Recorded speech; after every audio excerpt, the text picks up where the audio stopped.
to introduce our today's expert, Mr. Nutan Paliwal sir.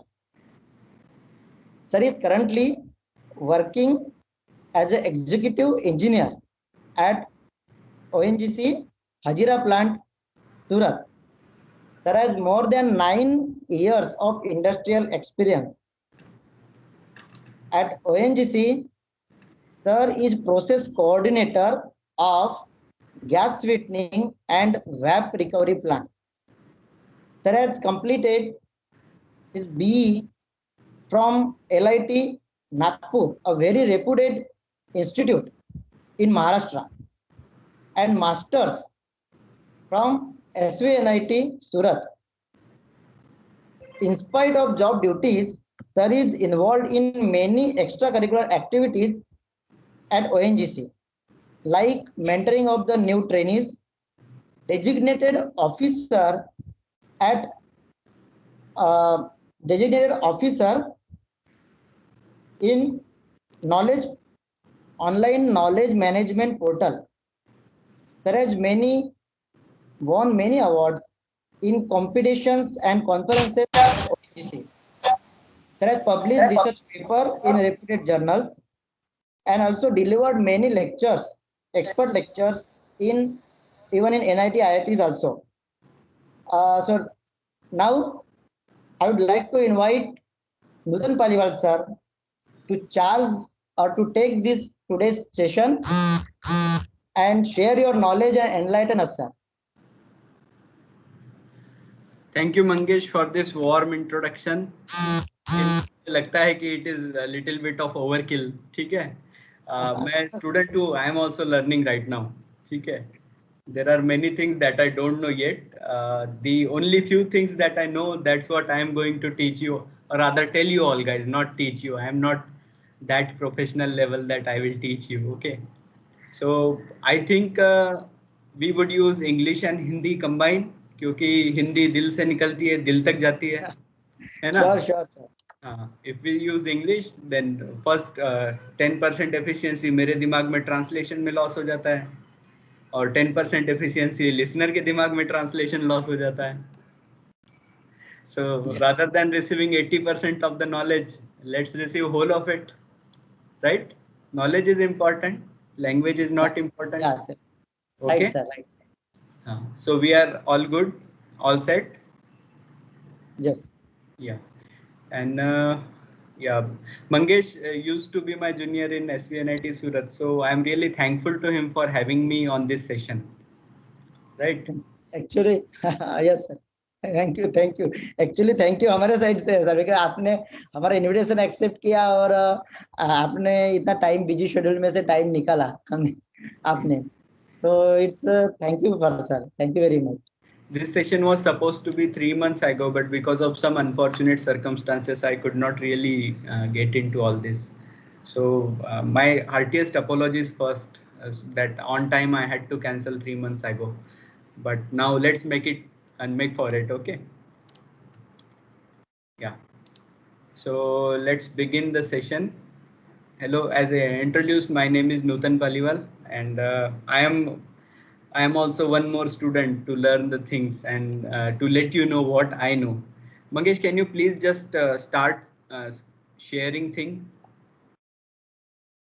Yes, sir. Yeah. You share from your side, sir. Actually, likewise, like as we practice in demo, just share.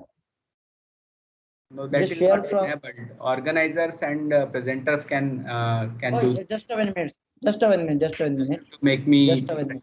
Yes, sir. Yes, sir. Yeah. Now you can share. Yeah. Now it is enabled. Okay. Yes. Let's begin.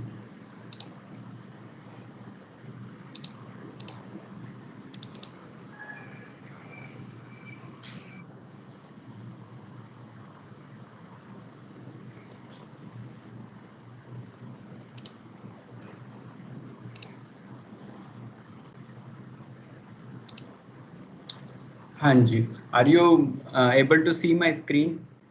Yes. Okay. Yes, sir, it's visible. Yeah.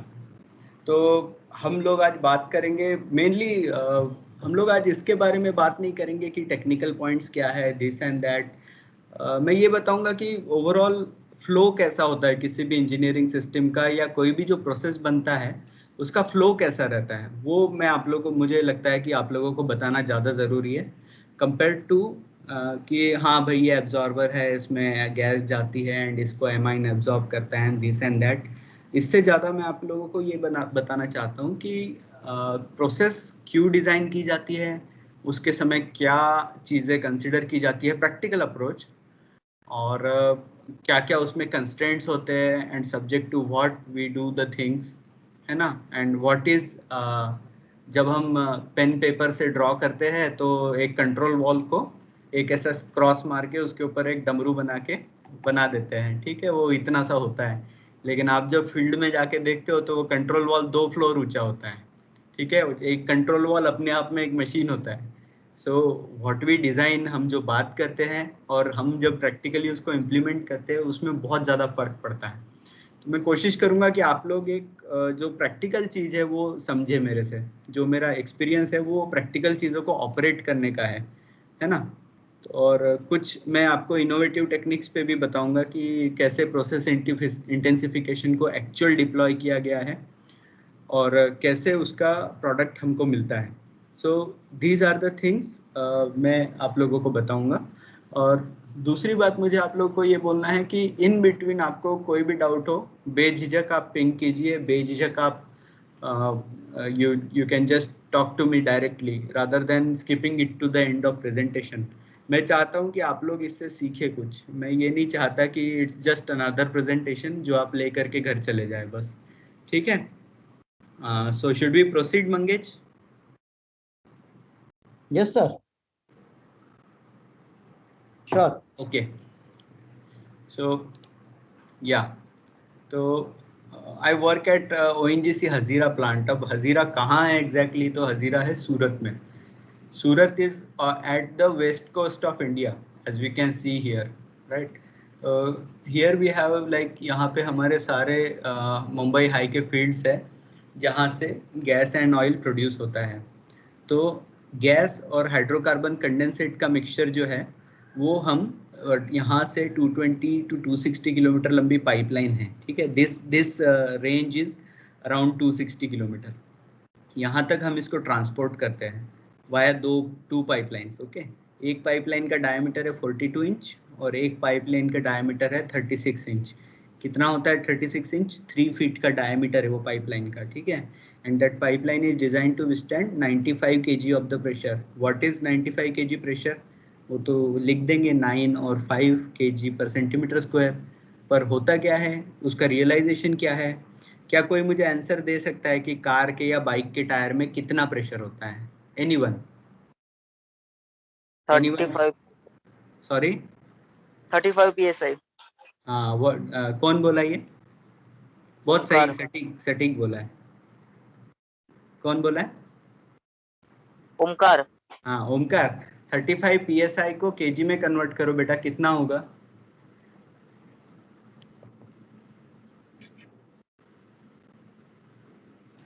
Around 2 kg के करीब ये होता है, 2.2 kg के करीब, ठीक है। तो आप इमेजिन करो अगर एक कार का या बाइक का टायर फटता है तो कितनी जोर से आवाज होती है। अब आप इमेजिन करो कि एक 90 kg प्रेशर का पाइपलाइन अगर फटेगा तो कितनी ज्यादा जोर से आवाज होगी, ठीक है। और आवाज के अलावा जो अमाउंट ऑफ हाइड्रोकार्बन उससे एटमॉस्फेयर में डिस्पर्स होगा वो कितना कैटास्ट्रॉफिक हो सकता है, कितनी बड़ी उससे आग लग सकती है और किस लेवल पे वो तबाही मचा सकता है। सो यही चीज हमको समझनी है, ठीक है। तो ये है एक बोलने वाली बात कि 95 kg प्रेशर है, और उसको प्रैक्टिकल सेंस में समझने वाली बात कि वो 95 kg प्रेशर एग्जैक्टली होता कितना है, ठीक है। आई थिंक इस पॉइंट पे हम क्लियर हो गए। तो यहाँ से ये 260 किलोमीटर लंबी पाइपलाइन यहाँ हजीरा पोर्ट पे आती है। अब यहाँ हम क्या करते हैं, हम यहाँ पे इसको प्रोसेस करते हैं और प्रोसेस करके इसको भेज देते हैं HVJ लाइन में, हजीरा बीजापुर जगदीशपुर लाइन में। अब ये HVJ लाइन जो है वो यहाँ से एक्सटेंड होती है गुजरात से, ठीक है, हजीरा से, और ये यहाँ तक जाती है, यहाँ तक जगदीशपुर तक, ठीक है। ये इसका ब्रांचिंग और ये लाइन की लेंथ अगर आप मिलाए तो अराउंड 3400 किलोमीटर की लेंथ है। और अभी राइट नाउ हम जो इंडिया में जितनी गैस और गैस प्रोडक्ट्स, ठीक है, एलपीजी भी गैस प्रोडक्ट है, सीएनजी भी गैस प्रोडक्ट है, पीएनजी भी गैस प्रोडक्ट है, दीज आर गैस प्रोडक्ट्स। इसका लगभग 22% हम इंडिया का प्रोसेस करते हैं हजीरा प्लांट में। So it's a big deal. जब कोई प्रॉब्लम होती है हजीरा प्लांट में तो पेट्रोलियम मिनिस्टर भी आके बैठ जाता है प्लांट के अंदर में, ठीक है। The quantity of process is very high, ठीक है।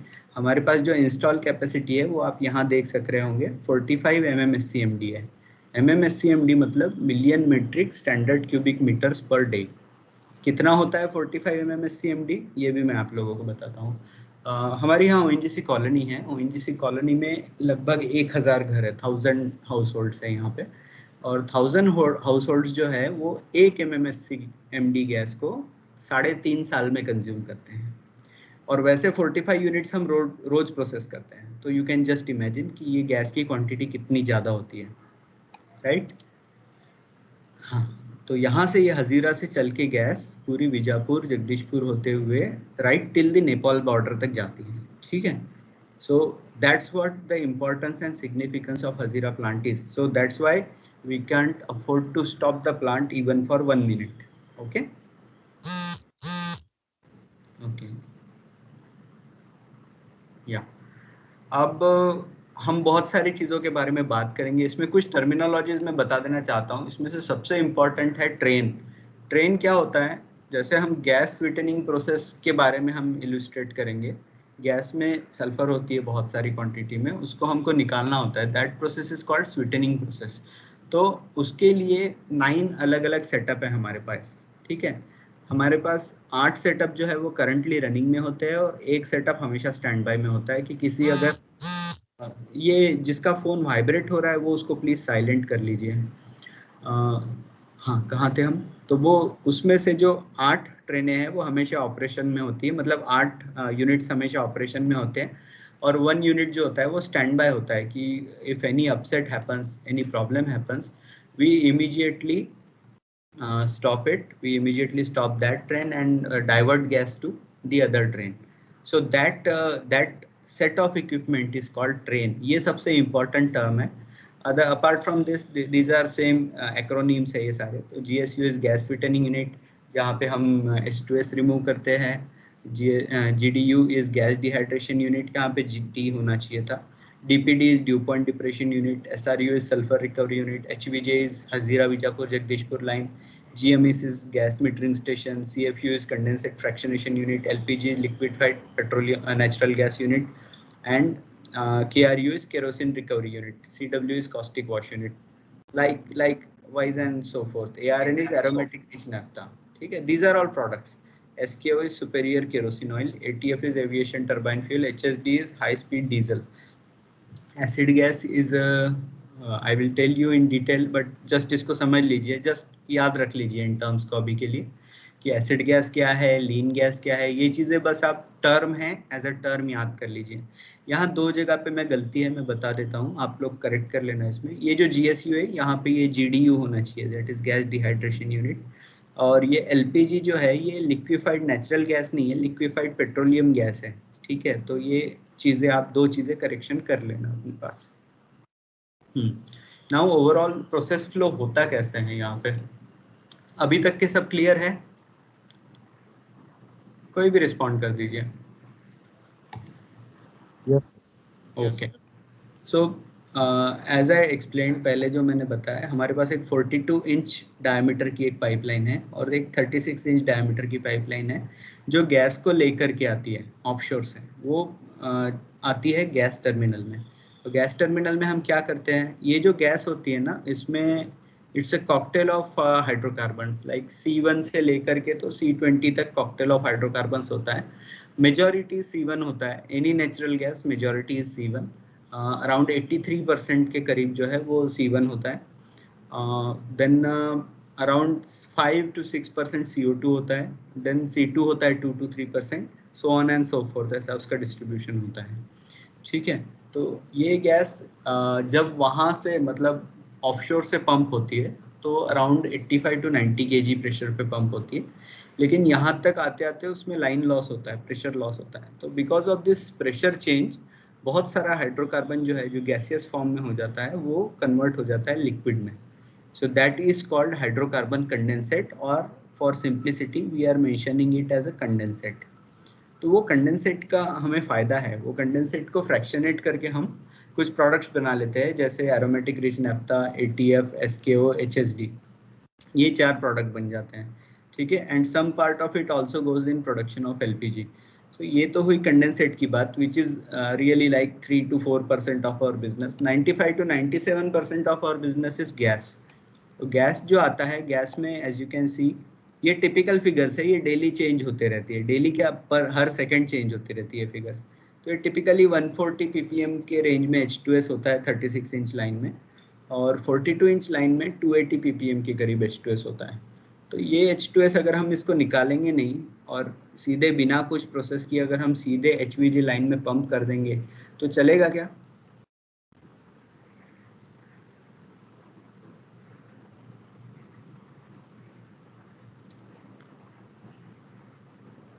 Am I audible? हाँ, तो ये अगर हम डायरेक्टली पंप कर देंगे बिना इसको ट्रीट किए, बिना इसका H2S रिमूव करें, तो इज इट गुड? हम इधर अगर पंप कर दे इसको सीधे, जो मैंने पिछले साइड में दिखाया था कि 3400 किलोमीटर लंबे पाइपलाइन में ये रॉ गैस हम सीधे पंप कर दे तो चलेगा क्या? Anyone can response?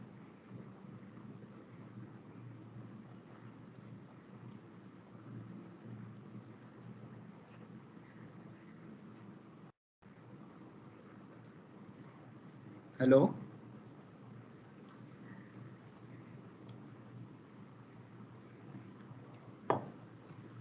H2S क्या है?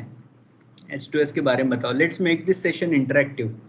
ये ऐसे एकदम मैं बोले जा रहा हूँ और कोई रिस्पॉन्ड नहीं करा, ये ठीक नहीं है। तो let's make this responsive. H2S क्या है? Sir, H2S gas will या tell me in English, tell me in Hindi, tell me in Gujarati, कोई फर्क नहीं पड़ता।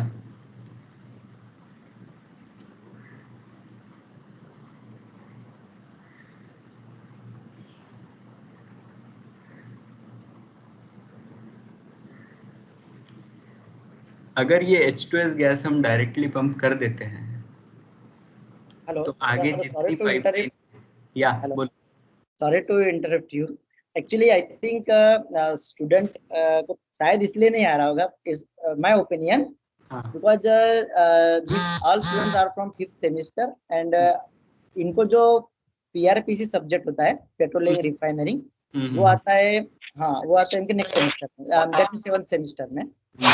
तो दैट्स व्हाई शायद इनका बैकग्राउंड थोड़ा क्लियर नहीं है, मे बी। कोई बात नहीं, I will take care of this, I was not knowing that. हाँ, तो ये जो H2S है, ये अगर हम ऐसे ही पंप कर देंगे तो यहाँ से आगे की जो गैस लाइन है 3400 किलोमीटर की, वो उसमें सारे गैस लाइन में गड्ढे गड्ढे हो जाएंगे। क्यों गड्ढे हो जाएंगे? Because of corrosion. H2S जब वाटर के साथ कंबाइन होता है और गैस वेपर के साथ जाता है तो इट कॉजेस पिटिंग करोजन। क्या होता है पिटिंग करोजन? कभी देखा है पुराने किसी पड़े स्कूटर वूटर पे ऐसे फोड़े फोड़े से हो जाते हैं स्टील के मटेरियल पे, that is called pitting corrosion. वहाँ पे गड्ढे गड्ढे हो जाते हैं। सो आगे की जो लाइन है दैट विल गेट डैमेज। और एक पाइपलाइन को बनाने का कमीशनिंग का कॉस्ट हज़ारों करोड़ में होता है, and forget the cost, if that get damage उसको बाद में रिपेयर भी नहीं कर सकते हम बहुत जल्दी, बहुत आसानी से। So to preserve that gas line, first priority is to preserve that gas line. The second priority is if this H2S gets burned, ये तो कॉमन सेंस वाली बात है, ये तो 12वीं का लड़का भी बताएगा कि अगर इस H2S को हम जलाते हैं तो उसका सल्फर डाइऑक्साइड बनेगा। सल्फर डाइऑक्साइड क्या करेगा? वाटर के साथ कंबाइन करेगा, एसिड रेन करेगा, जगह जगह पे पोल्यूशन करेगा। अभी भारत स्टेज 6 में एमिशन नॉर्म्स के अंडर सॉक्स एमिशन 6 ppb से नीचे होना चाहिए, पार्ट्स पर बिलियन से नीचे होना चाहिए socks emission, that is sulphur dioxide emission, उस पार्ट्स पर बिलियन में होना चाहिए। तो अगर हम इतने ppm का जलाएंगे तो वो तो उधर जाके SO2 एमिट करेगा ही, एनवायरनमेंट को डैमेज करेगा. So the whole idea of this Hazira plant is to scrub out this entire H2S. ये H2S को निकाल देना है, इसको प्रोसेस करना है और प्योर सल्फर में रिकवर कर लेना है. मतलब जो पोल्यूशन कॉज करने वाला है उसको रिकवर करके प्रोडक्ट बना लेना है as a pure sulphur, right? Okay. So हम इस गैस को लेते हैं, इसको स्वीटनिंग करते हैं. स्वीटनिंग करते हैं मतलब इसमें का H2S निकालते हैं. उसके बाद उसको डिहाइड्रेशन यूनिट में भेजते हैं, मतलब वहाँ से उसका मॉइस्चर निकालते हैं. उसके बाद उसको और चिल करते हैं -5°C तक. उससे क्या होगा, हेवियर हाइड्रोकार्बन कंडेंस होके निकल जाएंगे. हेवियर हाइड्रोकार्बन कंडेंस होके निकलेंगे तो हमको जो है अच्छा वाला एक मटेरियल मिल जाएगा, कॉकटेल ऑफ मिक्सचर मिल जाएगा. तो हम फ्रैक्शनेट करके ये वैल्यू एडेड प्रोडक्ट्स बना लेंगे. मेरे ख्याल से this is the entire operation of Hazira plant. And after that we pump it to the nation wide circuit. इसके बाद में हम वो HVJ लाइन में उधर पुश करते हैं तो गैस नेपाल तक चली जाती है. ठीक है. सो फर्स्ट पॉइंट इज कि अगर आप हजीरा प्लांट बंद कर देंगे तो नेपाल तक की गैस की सप्लाई बंद हो जाएगी. सेकंड पॉइंट इज हमारे पास गैस का बिजनेस 97% है, 95 to 97% है. Third point is H2S. The point of Hajira plant is to scrub out H2S. जो मतलब डिस्ट्रीब्यूटेड पोल्यूशन होना था उसको वन पॉइंट पे हम कैप्चर करके स्क्रब करके रिकवर कर दे रहे हैं. ठीक है. So there are 3 things that are associated with Hazira plant. ठीक है. नेक्स्ट.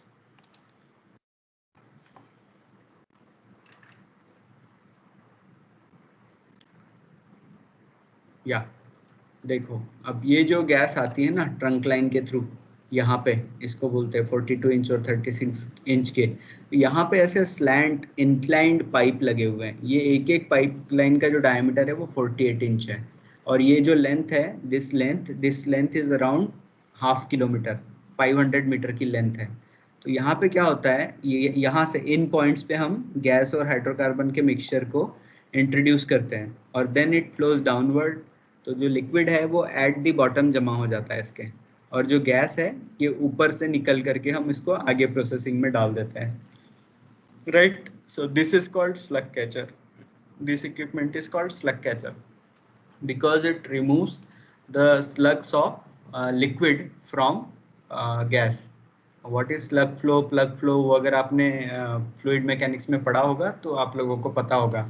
पढ़ा है क्या अभी तक फ्लूइड मैकेनिक्स? Yes sir. हाँ, पढ़ा है ना. तो उसमें स्लग फ्लो जो रहता है, स्लग फ्लो के स्लग्स इसमें रिमूव हो जाते हैं. ठीक है. क्या फायदा होता है उसका, अगर स्लग फ्लो में आएगा तो पूरी लाइन को वाइब्रेशन करेगा, वो पूरी लाइन को झटका देगा. 60 kg पे जब कोई लिक्विड एंट्रेनमेंट होता है तो जो जाने वाली एक छोटी सी बूंद होती है, एक पानी की बूंद जितनी हाइड्रोकार्बन की बूंद, वो बंदूक की गोली की तरह लगती है पाइपलाइन को अंदर से. That causes erosion corrosion. ठीक है. सो द थिंग्स जो हम टेकन फॉर ग्रांटेड चलते हैं वो बहुत बड़ा मेनेस क्रिएट करती है एट सच प्रेशर. अंडरस्टूड?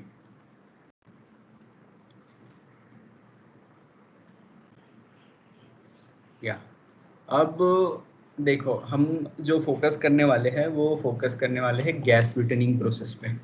क्या होता है gas sweetening process? Removal of H2S and CO2 from natural gas is called gas sweetening process in general. लेकिन ये नाम क्यों आया स्वीटनिंग?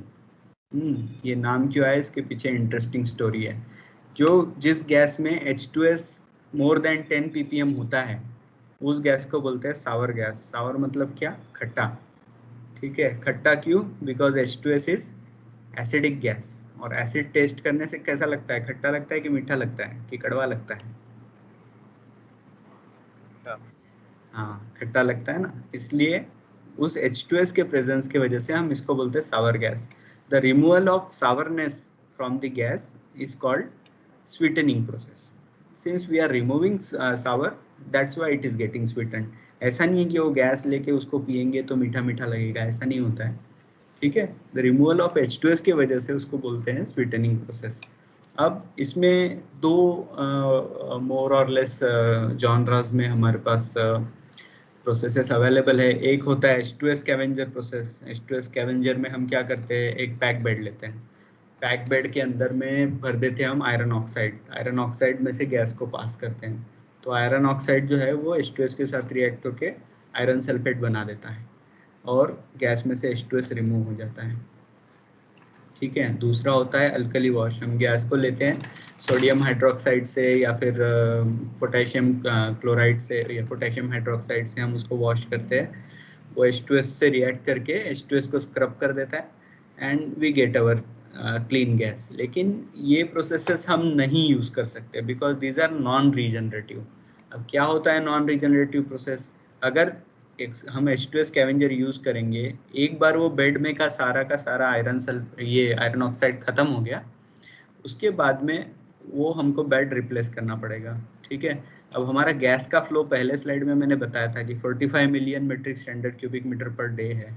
इतना अगर हमको रोज प्रोसेस करना है तो हमको हर घंटे में at least 3 truck load iron sulphate लगेगा, 3 ट्रक लोड हर घंटे हर यूनिट में। तो ऐसे हमारे पास 9 यूनिट है, तो 27 ट्रक लोड हमको रोज चाहिए रहेगा। ये हो गया पॉइंट नंबर 1। पॉइंट नंबर 2, अगर हम वो जो बचा हुआ फिर उसका मटेरियल है जो आयरन सल्फेट बन रहा है उसका क्या करेंगे? वो फिर लैंडफिल में जाएगा। वो तो फिर एक जगह से आपने पोल्यूशन निकाला, दूसरे जगह पोल्यूशन डाल दिया, है ना। सो दिस इज नॉट, ये इसको बोलते हैं सस्टेनेबिलिटी। ये टर्म जो अभी बहुत हम केमिकल इंजीनियर्स यूज करते हैं ना, ये this process is sustainable, this process is not sustainable, this method is sustainable, this method is not sustainable, ये होती है sustainability of the process. Same चीज अल्कली वॉश के साथ है। अल्कली वॉश प्रोसेस में क्या है कि अगर आपका गैस क्वांटिटी लो हो तो चलो भाई आप H2S रिमूव कर दिया, अल्कली से वॉश करके खत्म हो गई बात। लेकिन यहाँ गैस क्वांटिटी इतनी ज़्यादा है कि ये अल्कली से जो आयरन निकलेगा, पोटेशियम सल्फेट या सोडियम सल्फेट, वो इतना ज़्यादा होगा कि आपको उसको ट्रीट करते करते आप परेशान हो जाओगे। तो ये अल्कली वॉश वाला प्रोसेस भी गया। तीसरा सिंपल वाटर वॉश प्रोसेस है, लेकिन अगेन ये these are regenerative type of process. लेकिन वाटर वॉश में क्या होता है, पाइपलाइन ग्रेड H2S नहीं बन पाता है। अब पाइपलाइन ग्रेड H2S क्या होता है, पाइपलाइन ग्रेड गैस क्या होता है जिसमें H2S 4 ppm से कम होता है। वाटर वॉश में वो नहीं अप्रोच हो पाता है क्योंकि फिजिकली एब्जॉर्ब करना वो प्रैक्टिकली पॉसिबल नहीं है at any pressure. First process है जो प्रेशर स्विंग एड्सॉर्प्शन है। ये क्या होता है, 2 या 3 पैक बेड होते हैं। पहले एक वो सिलेक्टिव होते हैं फॉर H2S को एब्जॉर्ब करते हैं वो, ठीक है। तो पहले एक बेड को प्रेशराइज किया जाता है, दूसरे बेड को डीप्रेशराइज किया जाता है। तो पहला प्रेशराइज हो के उसमें H2S एब्जॉर्ब होके वो सैचुरेट हो जाता है। फिर हम क्या करते हैं, उसको बंद करते हैं, डीप्रेशराइज करते हैं, और फिर जो सेकेंड वाला बेड था उसको लाइन में लेते हैं। तो उसमें प्रेशर चेंज होते रहते हैं, कंटिन्यूस प्रेशर स्विंग होता रहता है। That's why the term pressure swing, यहाँ जो टर्म है ना प्रेशर स्विंग होते रहता है उसमें, वो हमारे लिए भी वो भी प्रोसेस फिजिबल नहीं है because of the gigantic flow of the gas, ठीक है। फिर water wash process is unuseful. Flower solvent, ये CO2 को ज़्यादा एब्जॉर्ब करती है। सेलेक्सॉल प्रोसेस, ये भी CO2 को ज़्यादा एब्जॉर्ब करती है। और अल्केनॉल अमाइन प्रोसेस, ये इसमें जो है 3 टाइप के मेजरली होते हैं अमाइंस, ठीक है। 3 ये है MEA, DEA और MDEA। ये रेयरली यूज होते हैं। TEA और DGA और DIPA, ये जो है ना, ये सारे रेयरली यूज होते हैं। अब इनका सबसे बड़ा फायदा ये है, इनमें भी CO2 का सिलेक्टिविटी रहता है ओवर H2S। लेकिन MDA जो है, MDA इज स्पेसिफिकली ऐसा होता है जो पहले H2S को एब्जॉर्ब करेगा, बाद में CO2 को एब्जॉर्ब करेगा। तो अब हमारी जो वापस पुरानी स्लाइड पे चलते हैं, ये वाली स्लाइड, यहाँ पे ये जो पूरी लाइन है ना, इसमें इतने सारे फर्टिलाइजर प्लांट्स हैं कि ये फर्टिलाइजर प्लांट्स को CO2 चाहिए होता है, ठीक है। तो वो CO2 ले करके उसको यूरिया से ट्रीट करके उससे अमोनिया बनाते हैं, यूरिया बनाते हैं, अमोनिया से ट्रीट करके उसको यूरिया बनाते हैं। तो अगर हम इसका CO2 पूरी तरह से स्ट्रिप आउट करेंगे तो ये बेचारे हमसे मीथेन खरीदेंगे, उसको जला के उसका CO2 बनाएंगे और उसके बाद में फिर उससे यूरिया बनाएंगे। तो ये मतलब उनको डबल मेहनत हो गई, है ना। और दूसरा वो CO2 सिक्वेस्ट्रेशन की लोग बात कर रहे हैं आज, और हम जो है कि उनको ये कर रहे हैं, प्रवोक कर रहे हैं CO2 बनाने के लिए जला करके, है ना। तो हम उस CO2 को इसीलिए उस लाइन में पड़े रहने देते हैं जितना हो सके, जितना मैक्सिमम हो सके। वो CO2 आगे जा करके जो डाउनस्ट्रीम प्लांट्स वाले हैं वो यूरिया बनाने में यूज कर सकते हैं। तो that is also one act of sequestration, CO2 sequestration. So in a way Hazira plant, अब हम तो ग्रीन केमिस्ट्री की बात लगभग पिछले 10 साल से कर रहे हैं। हजीरा प्लांट जो है ऑलरेडी 35 साल से ग्रीन केमिस्ट्री कर रहा है, ठीक है। सारा H2S एक जगह रिमूव कर दे रहा है, CO2 को सिक्वेस्टर कर दे रहा है। तो सारा ये जो काम है ये हजीरा प्लांट 35 साल से ऑलरेडी कर रहा है, ठीक है। चलो लेट्स मूव अहेड। तो अब ये जो प्रोसेस सिलेक्शन क्राइटेरिया है वो समझ में आ गया आप लोगों को? कोई डाउट है तो पूछ लीजिए, मैं पानी पी लेता हूँ।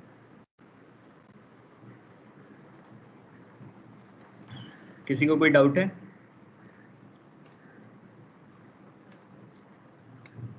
Okay let's move ahead. हाँ, अब गैस स्वीटनिंग यूनिट कैसे काम करता है? अब GSU में क्या है, GSU का ऑब्जेक्टिव है H2S को रिड्यूस करके 4 ppm तक ले आना, और MDA को इसमें जो है MDA को डिप्लॉय करते हैं इसको यूज करने के लिए। जैसे मैंने आपको प्रीवियस स्लाइड में बताया कि MDA इसलिए यूज होता है because it has got selectivity of H2S over CO2। CO2 हमको नहीं रिमूव करना है, हमको H2S ही रिमूव करना है। तो उसके लिए जो है MDA is the best process. MDA क्या है? मिथिल डाइथेनॉलामाइन। ये थोड़ा सा गूगल कर लेना आप लोग तो मिल जाएगा इसका फुल फॉर्म आपको। इस तरह से एक जो मैं ट्रेन सबसे पहले आपको कंसेप्ट बताया था ना, ये एक जो पूरा यूनिट है इतना जो दिख रहा है, दिस इज वन ट्रेन। इसके बिहाइंड दूसरा यूनिट है, that is called other train. तो इस एक गैस फिल्टरिंग की यूनिट में क्या क्या होता है? ये है गैस फिल्टरिंग यूनिट। अब यहाँ पे क्या होता है, दिस इज एब्जॉर्प्शन कॉलम। ये जो C301 दिख रहा है ना, मंगेश स्लाइड विजिबल है ना? हेलो, हाँ यस सर, बोलिए। हाँ स्लाइड विजिबल है ना? Yes yes, it's visible. हाँ हाँ। सो ये this column is absorption column. Absorption column में क्या होता है, इसमें ये बहुत स्मार्टली डिज़ाइन किया हुआ कॉलम है एक्चुअली। इसमें 14 वॉल ट्रेज है। वॉल ट्रेज क्या होता है वो आप मास इसमें पढ़ोगे, मास ट्रांसफर में पढ़ोगे। इसमें 14 वॉल ट्रेज है। वॉल ट्रेज में एक ऐसे यहाँ से लिक्विड हम पुट करते हैं, ठीक है। वो ओवरफ्लो होते हुए नीचे नीचे नीचे नीचे ऐसे आता है कास्केड होते हुए, और यहाँ से हम जो है गैस को इसमें फ्लो कराते हैं। अब गैस को इसके अंदर फ्लो कराने के बाद एमाइन ऊपर से आ गया, गैस नीचे से चला गया। सारे ट्रेस पे उनका इंटरेक्शन होता है, गैस और एब्जॉर्बेंट का। Amine MDA is basically absorbent, उसका इंटरेक्शन होता है। इंटरेक्शन होने के बाद में ये जो गैस यहाँ से बाहर आती है, that contains less than 4 ppm of H2S। ये जाती है आउटलेट KOD में, नॉकआउट ड्रम। मतलब अगर कोई एमाइन इसके साथ गलती से कैरी ओवर हो जाए तो वो एमाइन निकल जाता है, यहाँ पे फिजिकली सेपरेट हो जाता है। And then gas flows to downstream train, that is to GDU, gas dehydration unit, right. Then the amine जो इसमें अब इसके साथ इंटरेक्शन किया तो एमाइन में पूरा H2S भर गया, ठीक है। अब इस एमाइन को हम फेंक तो नहीं देंगे, तो हम इसको क्या करेंगे, रीजनरेट करेंगे। अब the key factor here is, ये जो इतना पोर्शन है, इतना, this portion is called high pressure portion. Why? Because ये जो पूरा पोर्शन है, this is maintained at around 57 to 65 kg per centimeter square pressure. Why? Because यहाँ पर एब्जॉर्प्शन हो रहा है। तो as you know from the 12th standard physical chemistry की एब्जॉर्प्शन जो है वो फेवर होगा एट हाई प्रेशर, और टेम्परेचर जो है यहाँ पे लो रहता है। यहाँ पे लगभग 30 डिग्री, 40 डिग्री, 50 डिग्री से ऊपर टेम्परेचर नहीं रहता। तो the absorption will always be favoured at high pressure and low temperature. अब यहाँ से जो एमाइन बॉटम से निकलेगा, that would contain a lot of H2S, right. अब H2S भी रहेगा, मीथेन भी रहेगा। There is no perfection in chemistry, let me guys tell you this thing. ये केमिस्ट्री नहीं, केमिस्ट्री में कभी भी या केमिकल इंजीनियरिंग में कभी भी परफेक्शन नहीं होता है, ठीक है। जब भी आप अमाइन यहाँ पे पुश करोगे तो ऐसा नहीं है कि वो सिर्फ H2S ही एब्जॉर्ब करेगा, वो सब कुछ एब्जॉर्ब करेगा, बस प्रेफरेंशियली H2S को ज़्यादा एब्जॉर्ब करेगा। तो बाकी चीज़ें तो हमारा लॉस हो गया ना। फिर मीथेन अगर हमारा चला गया तो मीथेन ही तो हमारा गैस है, वो तो हमारा लॉस हो गया फिर। तो हम क्या करते हैं, इसको 60 kg से 7 kg प्रेशर वाले वेसल में डालते हैं, अब 7 kg पे क्या होता है, जैसे VLE बिहेवियर आप जानती हो केमिकल इंजीनियरिंग में, वेपर लिक्विड इक्विलिब्रियम, तो वो 60 kg का इक्विलिब्रियम ब्रेक हो जाएगा 7 kg में, है ना। अपोजिंग प्रेशर कम है तो गैसेस लिबरेट होगी। अब अगेन प्रेफरेंशियलनेस जो है वो H2S को ज़्यादा है, तो यहाँ पे मीथेन निकल जाएगा as a fuel gas. Fg जो लिखा है ना, this is fuel gas. Methane निकल जाएगा, लेकिन H2S और CO2 डिजॉल्व ही रहेगा यहाँ पे, राइट। अब उसको डिजॉल्व है, उसको वापस अब हम ये अमाइन फेंक तो नहीं दे सकते, करोड़ों रुपए बर्बाद हो जाएगा। तो हम इसको क्या करते हैं, हम इसको रीजनरेट करते हैं। So this section is at low pressure. Low pressure मतलब कितना pressure, around 0.92 kg pressure, 0.92 kg पर सेंटीमीटर स्क्वायर प्रेशर। और जो हम एब्जॉर्प्शन में करेंगे उसके एग्जैक्टली उल्टा यहाँ करेंगे। यहाँ पे हमने क्या किया था, लो टेम्परेचर रखा था और हाई प्रेशर रखा था। यहाँ पे हम क्या करेंगे, लो प्रेशर रखेंगे और हाई टेम्परेचर रखेंगे। तो यहाँ पे high temperature is around 127.5 degree Celsius, right, 128 degree के करीब करीब यहाँ पे रखेंगे। तो यहाँ 21 ट्रेस का सेम, ये जैसे कॉलम है वैसे ये भी कॉलम है, यहाँ 21 ट्रेस का एक कॉलम है। यहाँ पे जो भी एमाइन है ये सारा H2S उसका रिमूव हो जाएगा। H2S रिमूव होते बराबर ये H2S CO2 यहाँ से बाहर आएगा, ये बाहर आएगा। लेकिन again chemical engineering is imperfect engineering, उसके साथ में क्या रहेगा, MDA भी रहेगा, वाटर भी रहेगा। तो यहाँ पे हमें कंडेंसर लगा देंगे। कंडेंसर लगाने से क्या होगा, हमारा MDA और वाटर जो है वो कंडेंस होके यहाँ पे रिफ्लक्स ड्रम में आ जाएगा। रिफ्लक्स ड्रम से इसको रिमूव करके हम वापस पंप कर देंगे, सो दैट हमारा MDA और वाटर वेस्ट नहीं होगा। और बचा जो गैस रहेगा वो गैस हम एसिड गैस करके ट्रीटमेंट के लिए भेज देंगे। अब एसिड गैस मेजरली क्या होती है, acid gas is around 98% CO2, 1.5% H2S and 0.5% hydrocarbon, that is methane. तो ये एसिड गैस जो है यही हमारा की गैस है जो आगे जाके हमको एलिमेंटल सल्फर देगा। मतलब हमने क्या किया, इसी प्रोसेस में आपको पूरा प्लांट समझा देता हूँ मैं। यहाँ से जो गैस में H2S आ रहा था, इसको हमने यहाँ स्ट्रिप निकाला, यहाँ से निकाल के यहाँ पर रिकवर किया और यहाँ से रिकवर करके उसका एलिमेंटल सल्फर बना दिया। अगर हम इस गैस को अनट्रीटेड छोड़ देते तो ये आगे जल के CO2 SO2 बनाती, सल्फर डाइऑक्साइड बनाती और पूरे इंडिया में पोल्यूशन करती। अब यहाँ पे ये जो पार्ट है ये आपको दिख रहा है, इट इज कॉल्ड इकोनोमाइजर और हीट एक्सचेंजर। ठीक है, देख लेता हूँ आगे क्या है। हाँ चलो आगे आगे बढ़ाते हैं। हाँ ये देखो, ये जो एब्जॉर्बर है, ये एब्जॉर्बर मैं आपको पहले बोल रहा था प्रीवियस स्लाइड में कि बड़ा ही शानदार तरीके से इसको डिज़ाइन किया गया है। इसमें ये 14 ट्रेज है, लेकिन ये 14 ट्रेज में ऐसा नहीं है कि एकदम टॉप पे इंजेक्ट कर दिया अमाइन और पूरी 14 ट्रेज को हमने यूज़ कर लिया। अभी हमारे पास जो इनलेट में है वो अराउंड 150 ppm H2S आता है, ठीक है। लेकिन ये जो कॉलम है that is design for 1370 ppm of H2S। तो अगर H2S धीरे जो भी ऑयल गैस वेल्स होती है ना, वो जैसे जैसे उनकी एज होती है वैसे वैसे उनमें H2S का कंटेंट बढ़ने लगता है। इसलिए ये जो कॉलम है ये डिज़ाइन किया है 100 ईयर ऑफ लाइफ के लिए, और अभी ये अपनी 1/3 लाइफ ही जिया है, ठीक है। तो अब धीरे धीरे जैसे जैसे वेल्स डिप्लीट होगी H2S बढ़ेगा, H2S बढ़ेगा तो हमको ज़्यादा ज़्यादा ज़्यादा ट्रेज लाइन में लेना पड़ेगा। तो इसलिए हमारे पास ये प्रोविज़न है कि हम हर ट्रे को अलग से लाइन में ले सकते हैं, ठीक है। अगर हम यहाँ से अमाइन इंजेक्ट करेंगे तो अराउंड 5 ट्रेज लाइन में रहेगी। अगर यहाँ से इंजेक्ट करेंगे तो अराउंड 7 ट्रेज लाइन में रहेंगी, और यहाँ से करेंगे तो 9 रहेगी, यहाँ से करेंगे तो 12 रहेगी, यहाँ से करेंगे तो all 14 trays will be in line. Okay, so that's how the process is thought of. Okay, कि प्रोसेस के बारे में सोचा जाता है इस तरह से। ऐसे नहीं है कि हमने सोचा और हाँ चलो ठीक है ड्रॉ कर दिया और चलो फैब्रिकेट करा के बना दिया प्लांट। जब आप प्रोसेस को डिज़ाइन करोगे तो आपको उसको 100 ईयर्स के लिए, 50 ईयर्स के लिए, जितना भी आपका कस्टमर है वो डिमांड करेगा कि इतना लाइफ में एक्सपेक्ट कर रहा हूँ मेरे प्लांट का, उस हिसाब से उसको डिज़ाइन करना पड़ेगा। ये हफ्ते 10 दिन की या 2 साल 4 साल की बात नहीं होती। जैसे हम कार खरीदते हैं तो मिनिमम 10 ईयर के लिए खरीदते हैं, बाइक खरीदते हैं तो मिनिमम 5 ईयर्स के लिए खरीदते हैं। वैसे जब हम प्लांट कमीशन करते हैं तो 30 to 100 ईयर्स की रेंज में उसकी लाइफ होती है। एंड इवन आफ्टर दैट कुछ प्लांट तो 150 ईयर्स से भी चल रहे हैं। डाउ केमिकल्स के कुछ प्लांट है जर्मनी में जो 120 ईयर्स पुराने हैं and they are still operational. with some revamping. So the point is कि आपको ये एक थॉट प्रोसेस हमेशा रखना पड़ेगा जब भी आप कोई प्रोसेस डिजाइन करोगे कि हम इसको 100 इयर्स के लिए डिजाइन कर रहे हैं, so on and so fourth. हाँ, यहाँ पे जो है आपका एमाइन आ गया, उसका फ्लैशिंग हो गया, फ्यूल गैस निकल गया. फ्यूल गैस आपने प्लांट में ही यूज कर लिया बॉयलर चलाने के लिए. ठीक है. No gas and oil is ever wasted. किसी भी रिफाइनरी में gas and oil is precious, उसको कभी भी वेस्ट नहीं करते हैं. Okay. Now this is regenerator.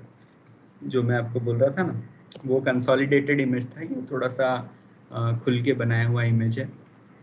तो यहाँ पर जो है ये अमाइन आएगा, 21 ट्रेज में इसका स्ट्रिपिंग होगा. यहाँ से पूरा H2S और CO2 स्ट्रिप आउट होके ये कंडेंसर के थ्रू जा करके आपका एसिड गैस बन के वो SRU में जाएगा.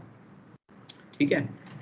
और if any upset is there we have always have provision to burn it off. Okay. पर वो हम करते नहीं है कभी भी, उसको बर्न करना ठीक नहीं है. ओके.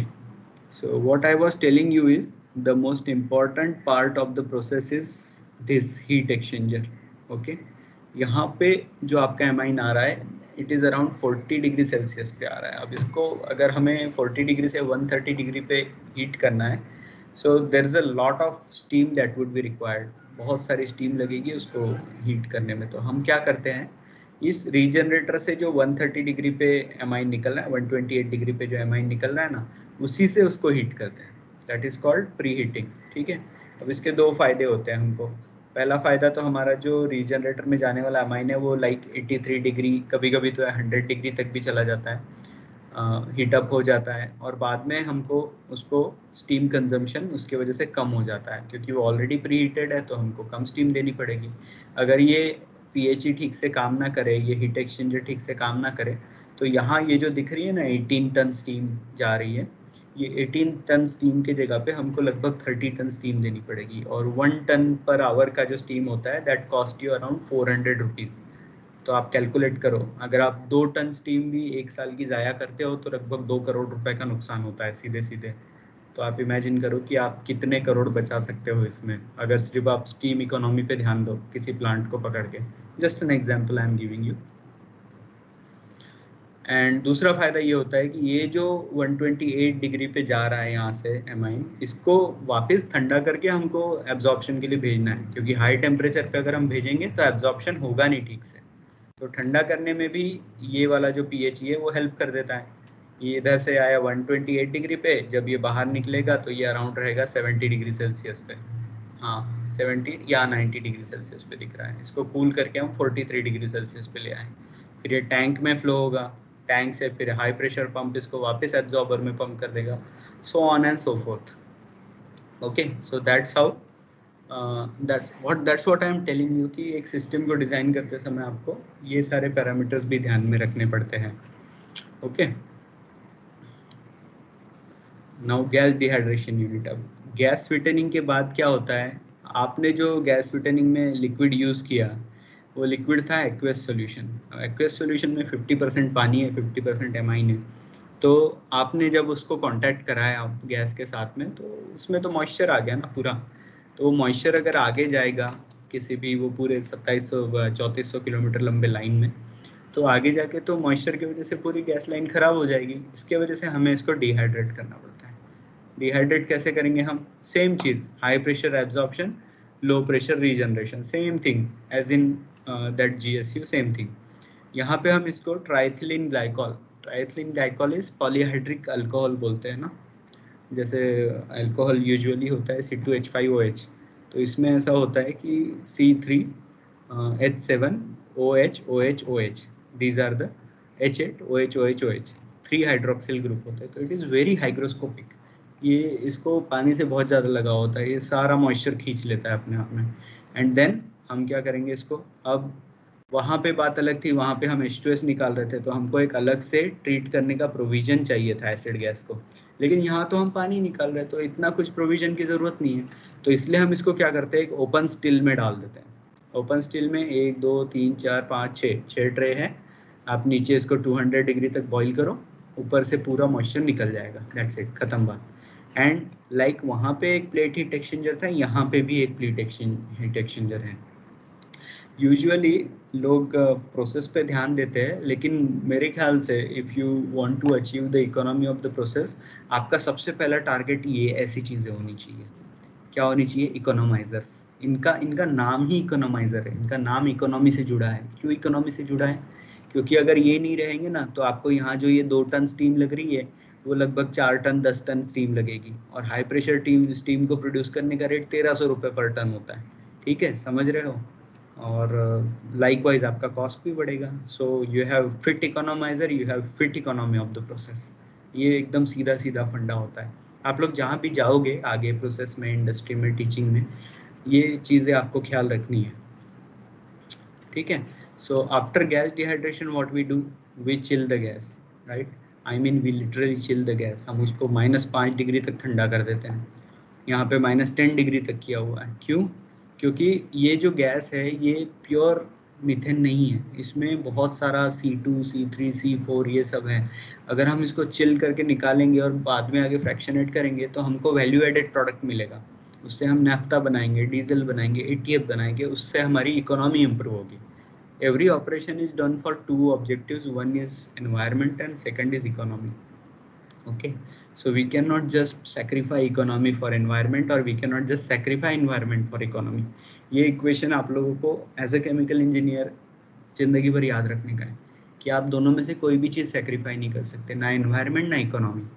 ठीक है, इकोनॉमी अगर सेक्रीफाई हो जाएगी तो वही बात है कि घोड़ा घास से दोस्ती करेगा तो खाएगा क्या, फिर प्रोसेस चलेगा ही कैसा, है ना? राइट। तो यहाँ पे हम गैस को चिल करते हैं and then we pump it to HVJ line, Hazira Bijapur Jagdishpur line.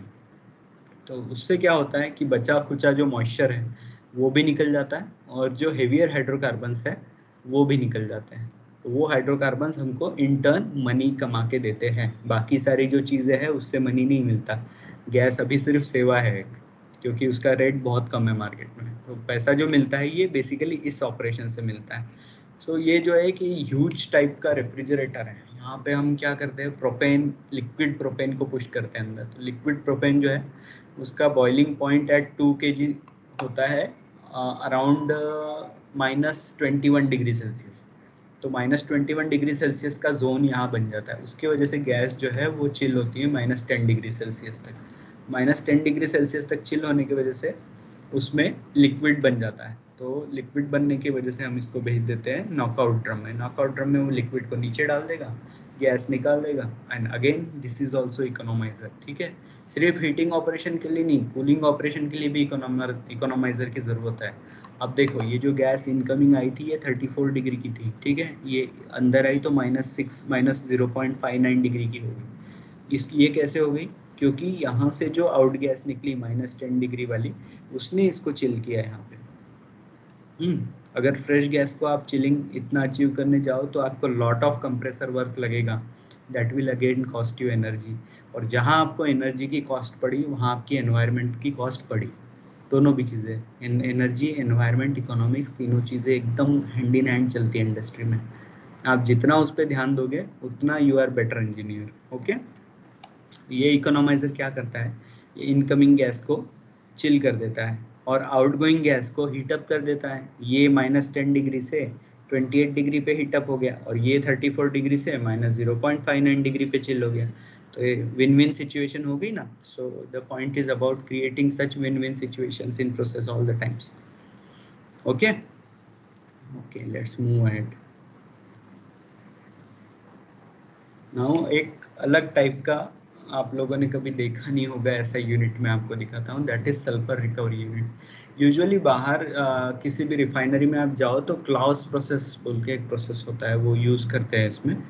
ये अराउंड 600 डिग्री सेल्सियस तक गैस को कैटालाइज्ड बेड पे हीट करने से एलिमेंटल सल्फर फॉर्म होता है। ये एकदम मैं सादी लेमैन भाषा में आप लोगों को बता रहा हूँ। लेकिन इसमें क्या है कि ये प्रोसेस रूम टेम्परेचर पे काम करती है। तो सबसे पहला इसका ह्यूज एनवायरमेंटल इम्पैक्ट है कि इसमें कोई हीटिंग या किसी कूलिंग की ज़रूरत नहीं है। इसमें क्या होता है, इसमें एक कॉनिकल स्ट्रक्चर है ऐसा। ठीक है, 3D में ये ऐसा दिखेगा, ये कॉनिकल स्ट्रक्चर है। इसमें एक लिक्विड का पूल होता है ऐसा। ये दिस इज ऑल लिक्विड का पूल, और इसके अंदर ऐसे टैंक जैसे बने होते हैं जो नीचे से ओपन होते हैं, वेल बोलते हैं इसको, हमारे टेक्निकल टर्म में वेल बोलते हैं। वेल के अंदर हम वो जो आपका गैस स्वीटनिंग यूनिट से एसिड गैस आया था जिसमें H2S और CO2 था, उसको पंप करते हैं। तो ये जो लिक्विड होता है it is called locate. Locate stands for liquid oxidation catalyst. Liquid oxidation catalyst क्या करता है, वो H2S के साथ रिएक्ट करके ये करता है ये इसके साथ में रिएक्ट कर देता है, ठीक है। एब्जॉर्प्शन रिएक्शन में ये सल्फर बन जाता है, एंड देन हम वो जो रिएक्ट हुआ हुआ लोकेट है उसको ऑक्सीडाइज करते हैं by oxygen. Okay, so overall reaction ये होता है कि एलिमेंटल सल्फर हम रिकवर कर जाते हैं, ठीक है। This is deployment of chemistry practically, not impractically. किताब में लिखने के लिए, कॉपी में लिखने के लिए बहुत अच्छी होती है केमिस्ट्री, लेकिन प्रैक्टिकली डिप्लॉय करना, वो भी इतने ब्यूटीफुल तरीके से, ये बहुत कठिन होता है, ठीक है। प्रैक्टिकली बहुत डिप्लॉय करना कठिन होता है। तो ये वेल के अंदर जो है हम एसिड गैस को पुश करते हैं, वेल में से फिर वो गैस बाहर आती है। बाहर आती है तो जो रिड्यूस्ड लोकेट होता है वो इधर बाहर को स्पिल होता है, और बाहर वाले सेक्शन में हम एयर को पर्च करते हैं, फ्रेश एयर को। तो फ्रेश एयर उस रिड्यूस्ड कैटलिस्ट के साथ रिएक्ट करती है, और ये जो येलो येलो आपको दिख रहा है ये एलिमेंटल सल्फर है जो नीचे की तरफ डिपॉजिट हो रहा है। और ये जो है दिस इज रेक क्लैरिफायर बोलते हैं ना, ये स्क्रैपर या क्लैरिफायर जो भी बोल दो, ये यूजुअली ETPs में होता है जब भी स्लज में से आपको लिक्विड को हटाना होता है, और you need to help the suspended sulphur here. Okay, so इस टाइप का process, this is called process intensification. अब इसमें से जो लोकेट निकला, सॉरी, इसमें से जो लोकेट निकला, ये लोकेट प्योर नहीं होता है, इसमें एलिमेंटल सल्फर की स्लरी है। तो हम उसको, यहाँ है नहीं, मैं बताता हूँ आपको, उसको हीट करते हैं 135 डिग्री तक। तो सल्फर जो है वो मेल्ट होके, कोयल्स होके अपने बबल्स फॉर्म कर लेता है, और वाटर सेपरेट हो जाता है। तो वो वाटर इसमें रिसाइकल कर दिया जाता है। अब वो ये जो पूरी प्रोसेस है ये रूम टेम्परेचर पे है, अगर हम इसका टेम्परेचर बढ़ा देंगे तो ये एब्जॉर्प्शन अगेन यहाँ पे हैम्पर कर जाएगा। इसलिए हम क्या करते हैं, इसी में हमने जो एग्जिटिंग एयर है उसको as a cooling media use किया है। यहाँ पे हम एयर भी पंप कर रहे हैं ना, वो एग्जिट तो होगी कहीं ना कहीं, तो एज अ कूलिंग मीडिया हमने पंप यूज किया है। यहाँ पे एक कूलिंग टावर है, उसके अंदर ये लोकेट रिटर्न आता है, वो यहाँ पे कूल होता है, और ये वापस 35 डिग्री पे आके यहाँ पे डिपॉजिट होता है। So this is beautifully design process, ठीक है। मैं ये एज्यूम नहीं कर रहा हूँ कि आप लोग एक बार में इतनी सारी चीज़ें समझ जाएंगे, मैं जस्ट आपको बता रहा हूँ कि how complexity is handled in practical manner. Okay, so this is how actually sulphur recovery unit looks like. ये देखो यहाँ लोग खड़े हैं एकदम छोटे छोटे, है ना, 3-4 mm के, और ये एक यूनिट है, ये this this this these are 3 trains of sulfur recovery unit. Okay, या ये है हमारा Hazira plant. Thank you. Any questions? Yes, student, if you have any questions, then please ask to sir. Any doubt? Not only question, any doubt और कुछ और समझना हो कोई चीज को तो समझ सकते हो, तो आप पूछ सकते हो। First of all, give me feedback. How was the session?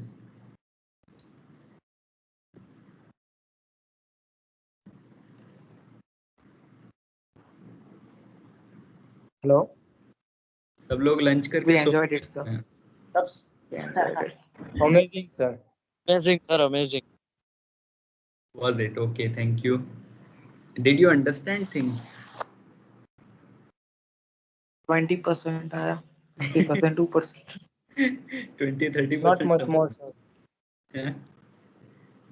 Mangesh जी, हमारा पैसा काट लिया जाए भाई, 20-30% ही समझ आया बच्चों को। सर ऐसे भी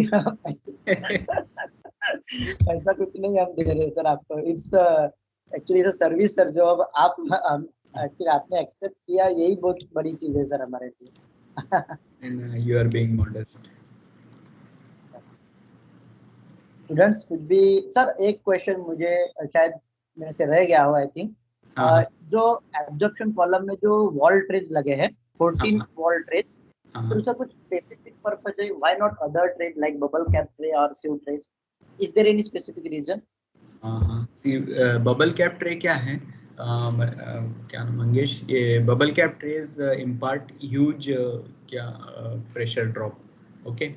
और हमारा जो पूरा ओवरऑल सिस्टम है that runs on like 2.5 kg pressure drop across entire unit, मतलब गैस फिटनिंग unit, gas dehydration unit and gas due point depression unit, ये पूरे यूनिट में मिला के 2.5 kg से भी ज़्यादा प्रेशर ड्रॉप नहीं चाहिए हमको। अगर हम बबल कैप कॉलम लगाएंगे तो 10 kg प्रेशर ड्रॉप तो वहीं हो जाएगा।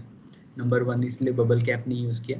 नंबर 2 सीव ट्रे इसलिए यूज़ नहीं करते क्योंकि जब भी ट्रेन बिना गैस के चलेगा फिर तो उसमें कोई इसका फ्लो नहीं होगा, लिक्विड का फ्लो नहीं होगा, सॉरी गैस का फ्लो नहीं होगा, तो then there is a phenomena called weeping of the tray. तो ट्रे वीक करेगा मतलब वो जो सीव्स होते हैं ना, सीव्स में से लिक्विड नीचे गिरने लगता है। सो that is bad for the process. Why it is bad for the process? क्योंकि उस समय में रीजनरेशन प्रॉपरली होता नहीं है फिर ट्रे का, और मीथेन का एब्जॉर्प्शन बढ़ जाता है, okay. Right. Yeah, yes. Right. Okay, students, you have any questions or doubt?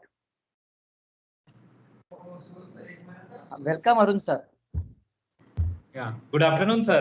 good afternoon Arun sir. Good afternoon, Paliwal sir. Good afternoon. Good afternoon. Sir, actually previously we have talked regarding that webinar also, but due to my other training schedule, I was unable to join your session. Sorry for that, first of all. No problem. हाँ sir, मैं एक दूसरी मेरी training चल रही है NITTR Bhopal की, तो इसलिए मैं अभी ज्वाइन नहीं कर पाया आपको। जी जी। I talked to Mangesh sir also. Mangesh sir से भी मेरी बात हुई, लेकिन अनफॉर्चुनेटली मैं दूसरे सेशन में हूँ ऑनलाइन के। अच्छा, तो जी क्योंकि हमने प्रीवियसली भी बात की थी sir. I have invited you as a speaker for that webinar also. या तो थैंक यू सो मच, क्योंकि आपने उस वक्त भी बहुत एक्सेप्ट किया था हमारा इनविटेशन एंड हाँ, but there were some unfortunate circumstances because of that I could not join actually. Exactly sir, exactly. I yes sir, apologize for that. Yes.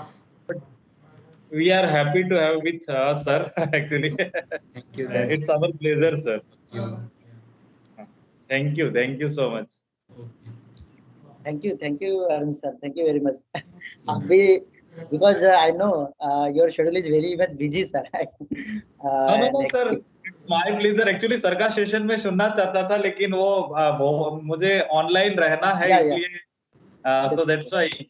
हाँ ओके। और सर को मैंने बताया भी कि मैं जुड़ूंगा अगर इन बिटवीन, अभी टी ब्रेक है मेरा, so it was possible for me to join right now for the 15 minute only. That's okay. That's okay. Thank you sir, thank you, it's Okay. Pleasure. Yeah. Any questions from students?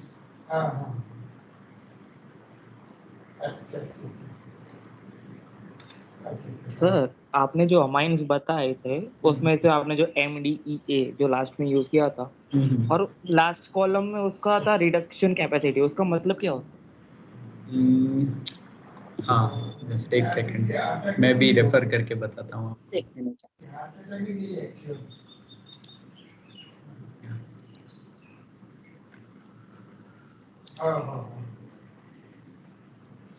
Removal capacity है। है? Yes sir. हाँ, ये जब भी आप कोई भी absorption या let me share that slide. जब भी हम कोई प्रोसेस करते हैं ना, स्पेशली मास ट्रांसफर ऑपरेशन, तो उसमें CO2, ये एब्जॉर्प्शन प्रोसेस में, स्पेशली स्वीटनिंग प्रोसेस में CO2 के टर्म्स में उसको कैलिब्रेट किया जाता है। तो CO2 ये 51% ही एब्जॉर्ब करता है if there is no other absorbent available। जैसे आप MEA में अगर देखो तो it would absorb around 100% CO2। तो अगर ये CO2 एब्जॉर्ब करेगा तो H2S का एब्जॉर्ब करेगा। हमें H2S से मतलब है, CO2 तो हम देना चाहते हैं डाउनस्ट्रीम में, सो दैट वो उसका यूरिया बना के बेच दे, है ना। सो that is in terms of CO2 कि वो CO2 इंसिडेंट CO2 के कितना CO2 एब्जॉर्ब कर पा रहा है। जैसे आप DIPA में देखो तो वो 46% ही एब्जॉर्ब कर पाएगा। Did I satisfy your query? Yes sir, yes sir, yes. Yeah.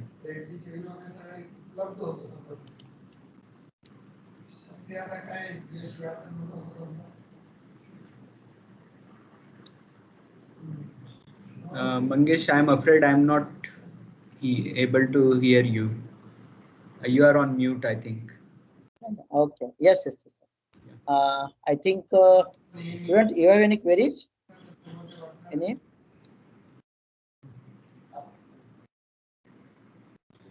Okay. Actually, sir, आपके पास भी बताने के लिए बहुत कुछ नॉलेज है and but with in a very short span में इतना सारा नॉलेज नहीं दे सकते and students is also not gone through all these refineries that's why थोड़ा हो सकता है कि उनको भी but yes definitely sir very well explain and very much informative session sir नहीं, मैं ओके सो मैं ये yes, चाह sir. रहा था कि देखो, मैं ये नहीं एक्सपेक्ट कर रहा हूँ कि इनको एक बार में ही सारा प्रोसेस समझ आ जाए. मैं ये एक्सपेक्ट कर रहा हूँ कि अप्रोच, मैं उनको अप्रोच इम्पार्ट करना चाह रहा हूँ कि रियल इंजीनियरिंग का जो थॉट प्रोसेस है वो होता कैसा है. ठीक है, Exactly, sir. क्या करते हैं, एज अ सब्जेक्ट है ना, सारी चीजों को एज अ सब्जेक्ट ट्रीट करते हैं. तो सारी चीजें is not subject, everything is phenomena, और सारे फिनोमिना क्लब करके फिर एक कोई चीज बनती है जो एक्चुअल काम करती है ना. ये अप्रोच मैं इम्पार्ट करना चाह रहा था. मेरा बच्चों को ये बिल्कुल भी मेरे मन में नहीं था कि उनको सब समझ आ जाएगा. डेफिनेटली सर और वही हमारा इंटेंशन है था कि प्रैक्टिकली अप्रोच मिले बिकॉज अभी राइट नाउ डेज की सब ऑनलाइन चल रहा है only and we are also teaching on online so students को क्या है कि एक्चुअल प्रैक्टिकल अप्रोच नहीं है अभी. एक्चुअली जैसे आपने वेरी फर्स्ट स्लाइड में जैसे एग्जांपल बताया कि नॉर्मल हमने वॉल को जस्ट एक इमेज ड्रॉ कर देते हैं कि दिस इज अ वॉल बस. बट एक्चुअली वॉल जैसे कहा कि yes depend upon size and practical applications एक वॉल ही बहुत बड़ा हो जाता है और खुद में अपने आप में एक उसका एक मैकेनिज्म है, उसका एक खुद का एक वर्किंग है. वो एक तो ये सब चीजें यस, तो छोटे छोटे लेवल पे से ध्यान देके ही सब बड़े चीजें हम समझ सकते हैं. Yes. Things are when you study in classroom, जब आप किताब में पढ़ते हो, क्लास में पढ़ते हो, चीजें फिनोमिना होती है and it's up to engineer कि वो फिनोमिना को वो डिप्लॉय करके कोई काम करने वाली चीज में कन्वर्ट करे. हाँ, ये अप्रोच होता है इंजीनियरिंग का. ये कोई भी इंजीनियरिंग के लिए लागू है, मैकेनिकल के लिए भी, केमिकल के लिए भी, इलेक्ट्रिकल के लिए भी. फिनोमिना को आपको डिप्लॉय करना होता है, आपको किताब को या फॉर्मूला को डिप्लॉय नहीं करना होता है. फॉर्मूला जस्ट हेल्प करता है आपको वो चीज, वो फिनोमिना को समझने में. If you get what I mean to say. Definitely. Right. So I think no more question from student side. So now we will move towards our vote of thanks session. Yes, definitely. Sir, thank you very much for accepting our invitations and sharing your actual practical knowledge. And this session was very heartily, I'm speaking, sir. The session was very much practical and informative session.